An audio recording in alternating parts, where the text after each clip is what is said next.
Hi, my name's Castle, and this is my first blog ever. Things you should know about me. I identify as female.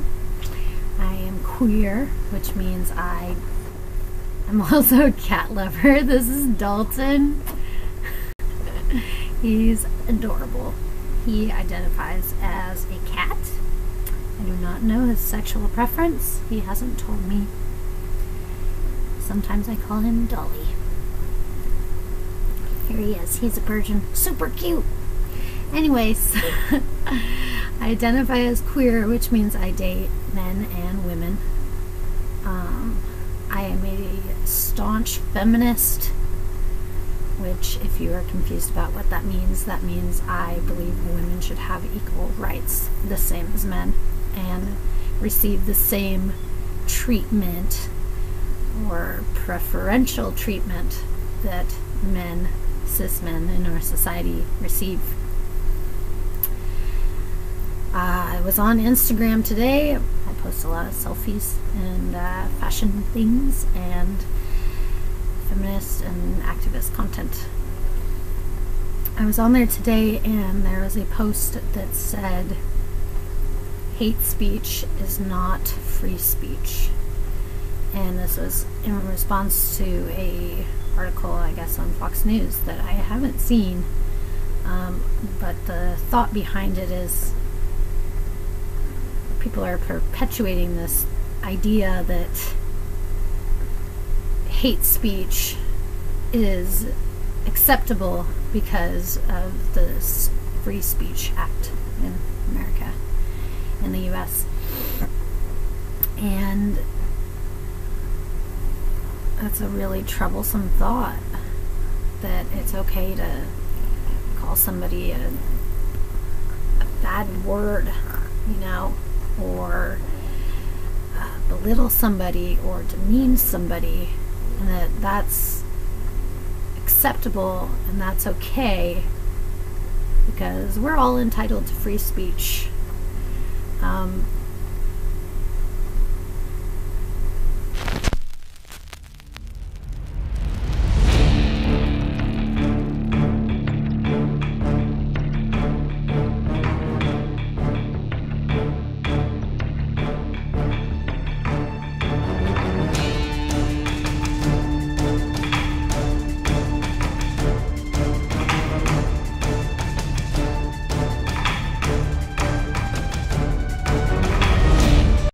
This hate speech bullshit really pisses me off. I've talked about it before, but it's not enough. Not enough for me to exorcise my sense of affront.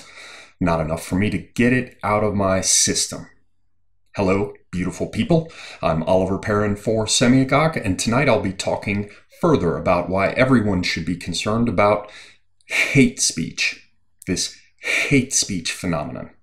But instead of focusing exclusively on this insidious bit of social manipulation, this attempt to regulate both speech and thought based on the mere possibility that some group, some reified abstraction, some faceless community entity could be offended, instead of focusing on this, I'm going to provide a bit more of the general context for why it is so vile, why it should be fought with unflinching resolution.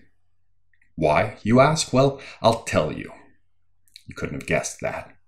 Every single person who's watching should bear in mind that the globalist model, the multicultural model, requires hate crimes. You heard me right. Wherever multiculturalism is imposed, the introduction of hate crime legislation, or the attempts to introduce such legislation, become inevitable. There is no way around it. Stop and think about multiculturalism for a moment. The basic idea is that people who have very different values will be living side by side. In order to make that possible, again, this coexistence of very different cultures and ideologies, it is necessary to prohibit any activities that would or could cause offense to anyone. Our wise overlords have determined that the potential for offense is the potential for discord, for disunity and strife. Therefore, anything that might cause offense, free speech for example, must be suppressed. This is what we have going full steam in the UK. The basic idea is that in order to keep conflict from breaking out, in order to maintain what they refer to as social harmony, people have to shut their mouths and keep their opinions to themselves. They imagine that somehow this will allow everyone to get along. Never mind the thousands, if not hundreds of thousands of rapes of young girls and women. Never mind the vehicle and knife attacks. Never mind the utterly irreconcilable ideological differences that preclude anything but a slow-motion fight to the death for cultural supremacy. Imagine, if you will, a well-to-do progressive family, an emblematic progressive family. The mother is a deeply emotional woman prone to grossly exaggerated moral posturing, punctuated by fits of hysteria. The father is a dewy-eyed cuck who smiles indulgently whenever his wife says something only because he stopped listening long, long ago. They have 2 little white children of their own, but they've also adopted 5 other children from around the world, rescuing them one after the other in semi-annual spasms of guilt and self-loathing. Will the 2 white devil children be allowed to assert any special status in such a family? Would it instead be more likely that our self-hating parents would go to considerable lengths to never show any special affection for their own children? Would it instead be more likely that in their guilty desire to treat all of their children equally, they would end up favoring their adopted children over their biological children? I mean, favor them beyond the enormous elevation in status implicit in treating them as equal to their own biological offspring.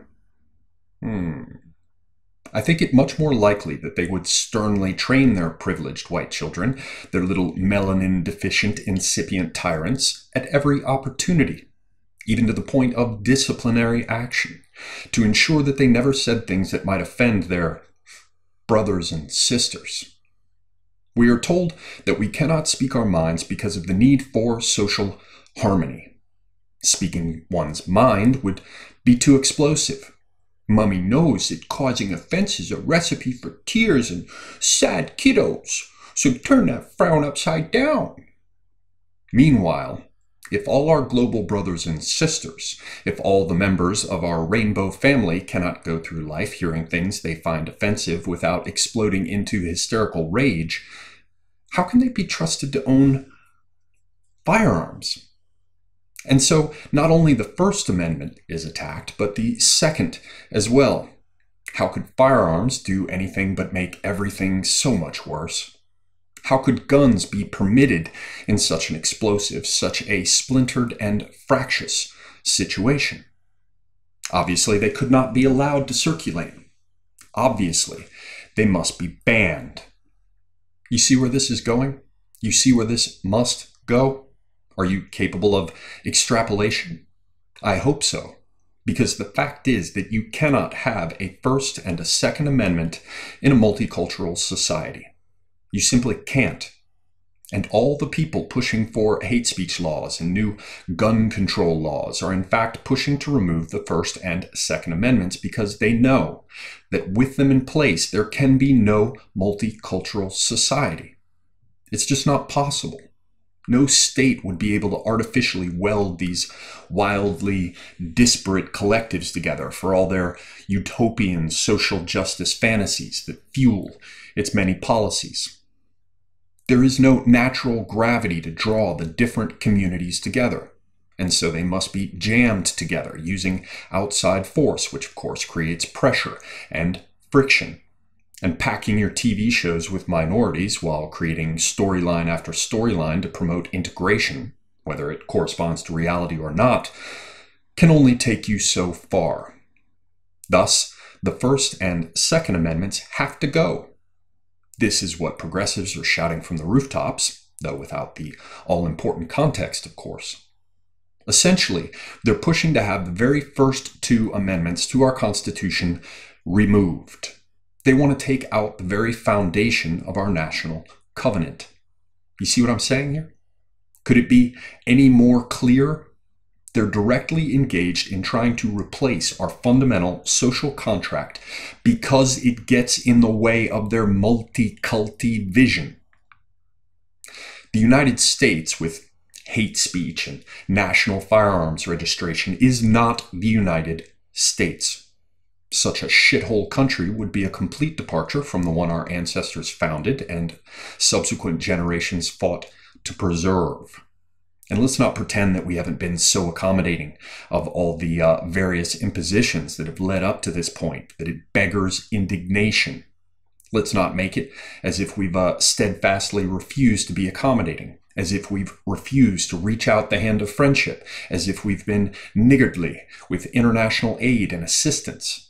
Let's not pretend that we don't send staggering sums abroad, chest after groaning chest stuffed with treasure the taxpayers have been forced to offer up in tribute every time the shitbirds at the IRS find a new way to rephrase, stand, and deliver. No, sir, we have not. We have paid and remained patient, maintained our silence, and obeyed the law. But this is not enough. Why? Because it never is. Now the time has come for the great remaking of America into a shithole just like every other shithole that came before it. The half-baked half-wits are running rampant. The fires of resentment are being stoked by stinking winds that come out of every misnamed mouth that puckers and gapes in the fear-furrowed face of every talking head the mainstream media can muster. I say nay. I say, oh no. The time has come to vote, and we will do so if I've come crawling forth from the cracks and crevices of my indifference, and most of my several thousand channel followers are as crazy as shithouse rats, just like I am, fed up and ready to make their voices heard. If I have come out of the woodwork, then times, they are a-changin'. Get it? Got it? Good. Semiagog out.